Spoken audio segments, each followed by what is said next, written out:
ఇలా ఆతవనం సలవడ్డట్టే రాజకీయం సుత సలసల్లగానే ఉందబ్బా.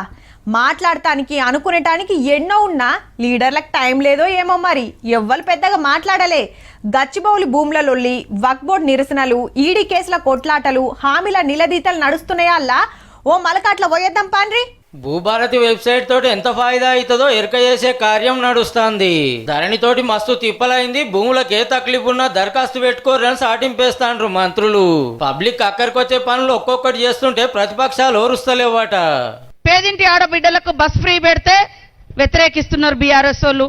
పేదింటి బిడ్డలు కూడా సన్న బియ్యం తినాలని సన్న బియ్యం పంపిణీ చేస్తే వాళ్ళ కళ్ళలో నిప్పులు పోసుకుంటున్నారు. సీతకి ఇట్లా చెప్తే పొంగులేటి సార్ ఇంకో ఖుషి ముచ్చట చెప్పిండు.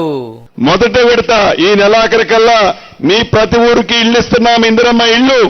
మేము మా 3 రంగుల కండవ కప్పుకున్న వాళ్ళకే కాదు, నీలాగా నీ పింక్ సొక్కా వేసుకున్న వాళ్ళకే కాదు, పేదవాడై ఉంటే చాలు.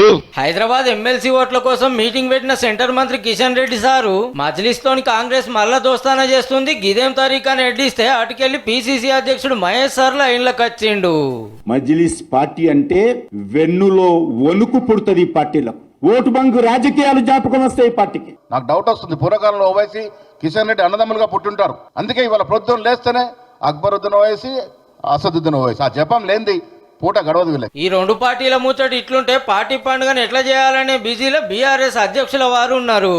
లీడర్లను ఫామ్ హౌస్ కు విలువ నంపుకొని సలహాలు ఇచ్చిండు. మందిని బగ్గ తీసుకురావాలి, ధూమ్ ధామ్ చేయాలని. ఇంకో దిక్కు గచ్చిబౌలి భూములలో నడుస్తూనే ఉన్నది. ఆ ఓటి ఇంకా సుత కొన్ని ఉన్నాయి, కానీ ఇవాళకి ముఖ్యమైనవి అయితే గివ్వే.